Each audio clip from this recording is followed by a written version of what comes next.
What's up? What's up? It's Brad, and this is LGTM. Today we're going to be talking about knowledge, and not just any type, applied knowledge. Because knowledge that doesn't get applied, it's like, what is it even there for? You just got a bunch of stuff floating around in your brain just to seem smart, to sound smart when you talk to people. Oh yeah, I know this. I know about this. I know. And then they ask you, oh, so how has it been affecting your life? You say you know about it, so I'm guessing you do it. Oh, I haven't really tried it yet. I haven't gotten around to doing it yet. But I just, why are you speaking? You don't know what I'm talking about. You don't even sound like you know what you're talking about because you haven't actually applied that knowledge. You probably read it in a book somewhere or you heard about it on a YouTube video, TikTok video, or something like that, but you didn't take that information and make it yours by applying it to your life and seeing what type of results come from it. All you did was learn it, put it in your head, and feel like you got smarter. You put more information in your head. That's not really making you smarter. Applied knowledge is wisdom. Unapplied knowledge is pain. You ever just let an opportunity pass you by and you knew that it was a good opportunity? That's not anything but pain. You be like, man, what am I doing? Am I stupid? You get to questioning yourself and all type of stuff. So you don't want to just have knowledge in your mind floating around that you're not using towards anything productive, constructive, or none of that. You really want to just use the things that we learn. We learn them for a reason. We don't just learn them so that we can have it floating around in our minds, so that we can sound smarter in conversation. Like, you learn things by doing them. Let's just say, for example, I learned this about my body. When I'm doing push-ups, one of my right elbow tends to click sometimes, right? But I realized I was just pushing too hard with my right arm. I closed my eyes and decided each push-up I'm going to push a little bit harder with my left hand to balance it out. And wouldn't you know it stopped clicking? I can tell you this, and you can walk through life knowing, hey, if one of my elbows is clicking, maybe I need to just push harder with the other one. But if you don't actually apply this, you'll never know if it works for you. You just got knowledge floating around in your mind that may or may not be true, but you need to actually go and do it so that you can see how it interacts with you and see if it's true for you. There's different strokes for different folks. Everything is, you feel me? Everything isn't everything for everybody. There's more than one way to skin a cat. Fish. We not gonna say skin a cat. We gonna say skin a catfish because who is skinning cats? That's a crazy, you feel me, saying. Like, I don't know who started that, but we need to stop it.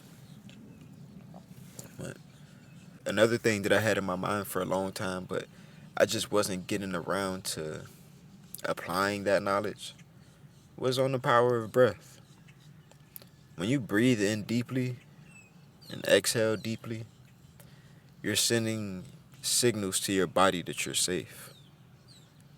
And this may seem like it's just like, oh, whatever, we're safe now. But the opposite of that safety is danger, and your body constantly feels like it's in a state of danger. It feels like things going on around you shouldn't be going on. It's tense, stressed out. When in all actuality, there's nothing bad going on. Your body just can't tell the difference between this person cutting you off in traffic and a saber-toothed tiger. Your mind doesn't know. It just based off your reaction, something happened, you didn't like it. You sent that wave to your nervous system.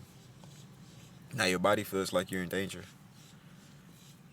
But if you were to take a deep breath, you can send a signal to your nervous system like, hey, we're relaxed right now. Because when you're in the wild, like, primal times, if you're in the wild and you come face to face with a big cat, lion, or whatever, you're not going to be taking no deep breaths. You're going to be panting. You feel me? You will not be You won't be doing none of that because you're stressed. And it's like a whole chicken or the egg thing. You don't know which one comes first. So, with that being said, you can induce this state of being calm by breathing slower. You literally can get yourself out of the BS feelings that we so often get stuck up and wrapped up wrapped up with. Like, it's crazy how we just have to deal with so many emotions just because we don't know that we can breathe them away. And this is one of the reasons why I wrote The Big Race. It's a fun children's story that, on a subconscious level, acts as a gentle reminder to breathe when life gets challenging. And I wrote it because over the past few years, I've been learning about and practicing intentional breathing, and it's completely shifted everything for me. I used to be quick to respond to any negativity with a little dose of negativity of my own. But since I've learned to pause and take a deep breath in a moment, it has been so much easier to gather myself. And it may seem like a small shift in practice, just intentionally breathing when you're faced with a challenge, but the magnitude of it has proven to be large in my life. So if you'd like for your kid to have access to a fun story on the surface level, but on a little deeper level is registering as a gentle reminder to breathe when life gets difficult, the link's in the description. You can check that out. But back to this video, you really just want to apply knowledge. Like, you don't want to have it floating around, just a bunch of free radicals floating in your brain. No, we're not doing that. We're actually going to use the things that we acquire mentally in this world. There's no reason to not. You see what I'm saying? You really just want to use everything that you learn. Use it for good. I mean, I know good and bad is subjective, but don't be out here just being a menace once you learn some information. Like, people to get to using like 48 Laws of Power, people to read a book like that, and then now they want to start applying knowledge. But they're doing it with the intention set of hurting people instead of just not being hurt by people. Instead of using 48 Laws of Power and the 50th Law and Laws of Human Nature and books like that to be on defense out here, they start being on offense with the information. So like that's one way to apply knowledge, but will that have any type of karmic benefits? Or will it be karmically detrimental to you? Like, you got to think about your future. Like, right now, okay, yeah, whatever, you could do whatever you want to do right now, but got to think about the second order consequences. You only think about, boom, I do this thing, and then I get this from it. But what happens 2 years later, a month later, like whatever, just in the future, what happens? We got to think about the second order consequences. You can't just look at something as what it is today and make a decision. You got to look at something and see how it'll unravel over time. You see what I'm saying? So remember, we're not just walking around having information floating around in our head. We're using that information. You're going to be using that information. You see what I'm saying? Don't just be out here moving silly. Like, what are you doing? You know something, but you're not going to do it. You really want to apply knowledge.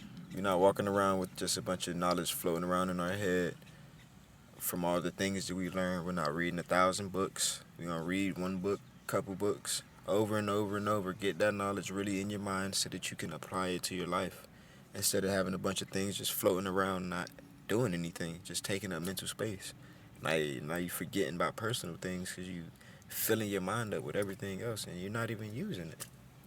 You forgetting about personal things that you could have used before, but now aren't usable. It's Brad. This is LGTM.